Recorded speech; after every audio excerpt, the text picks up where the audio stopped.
All right, Nick Smith, I'm out in Vegas with the PRE-NAB show. We're sitting in front of NAB. That's coming up tomorrow. Today, though, I'm hanging out with Victor from Inferno. Okay, Victor, talk to me. What's your game? What do you play? Oh, as far as games, I mainly play all types of FPS. My current main game right now is Valorant. If you ever played Counter-Strike, it's essentially like Counter-Strike, just with additional abilities. But yeah, Valorant's essentially like my main game right now. Why do you like Valorant? What about that game? Oh man, I think well, first of all, the team play, right? It's a 5v5 kind of game. But what I love most is like when it comes down to the last couple seconds, you're one guy, you're the only one left, and you got to clutch it up against 2 people, 3 people, and just like secure that round, right? Yep. So that's why I love it. It puts me in a super sweaty situation.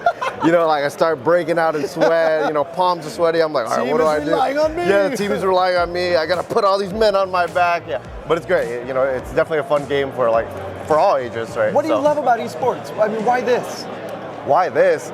I think essentially just the community, right? Like, I've been playing games since I was, 5, 6 years old, and just as you play more games and you progress older into your life, you meet so many different types of people that can relate to you, right? And from there, for me, it's essentially a huge database, a huge network that I can reach out to certain individuals about that's outside of gaming, right? Like, I've met so many people while gaming that works in revenue management. For, you know, besides from gaming, I'm a revenue director for Caesars Entertainment. It's just a huge networking database of people that just likes to play games. You know, people that can relate to you in every sorts of way. Yeah. What's been your favorite tournament you played in?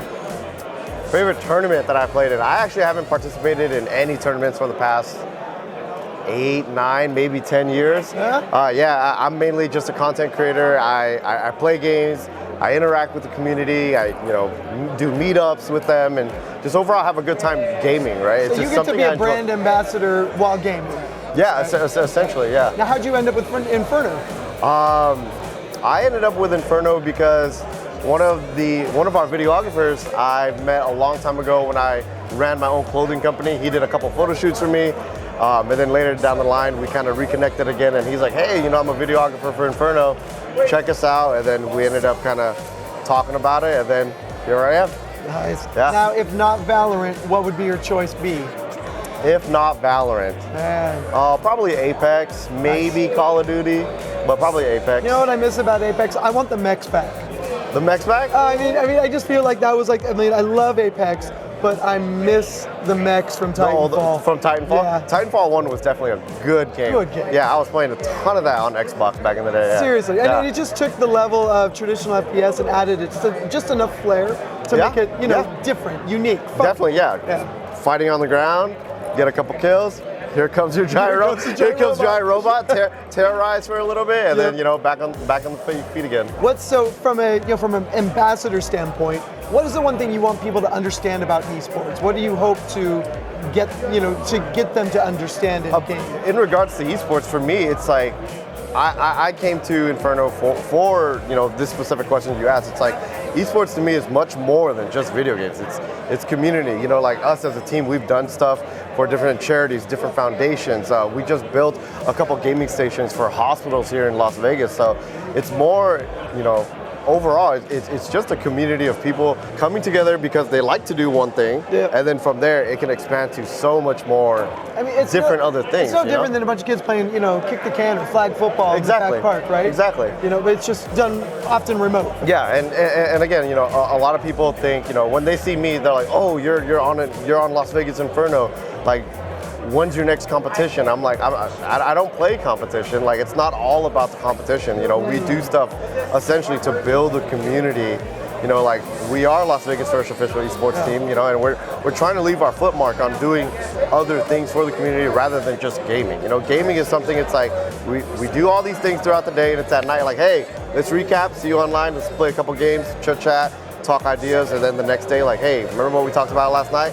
Let's go do this, let's go do that. So if you had your druthers about you, would you rather game in a lounge with a whole bunch of people or be remote at home and just connect online the way you do?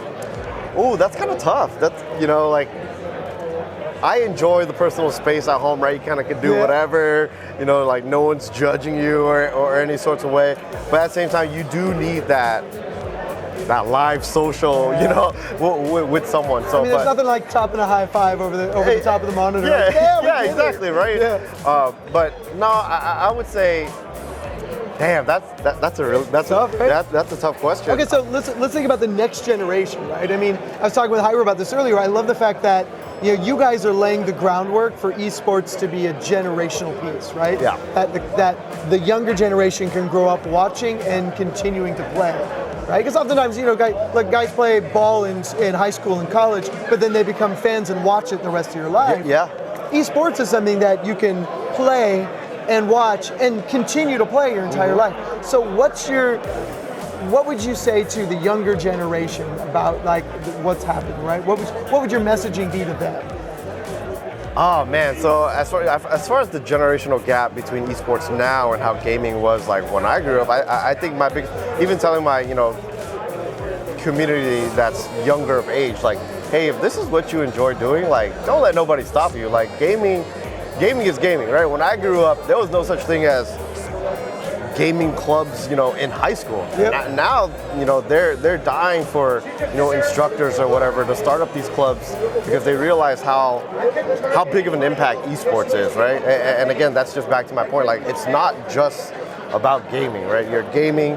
There's a community. From there, you can build like clothing brands. You can do charity service. There's just so much more things that I think people in the gaming industry has a good like outreach to the people outside the gaming industry. Beautiful. Yeah. Love it. Listen, man, thanks for being here. Thank you. Thanks for gaming with us for a couple of days. Thank you. All right, this has been PRE-NAB. We got Victor. Victor, what's your call sign? KingLuucifer. KingLuucifer. And where can people catch you? KingLuucifer, twitch.tv/KingLuucifer, and also KingLuucifer on all social media platforms. Brilliant. All right, thanks. We'll catch you on the next episode. You.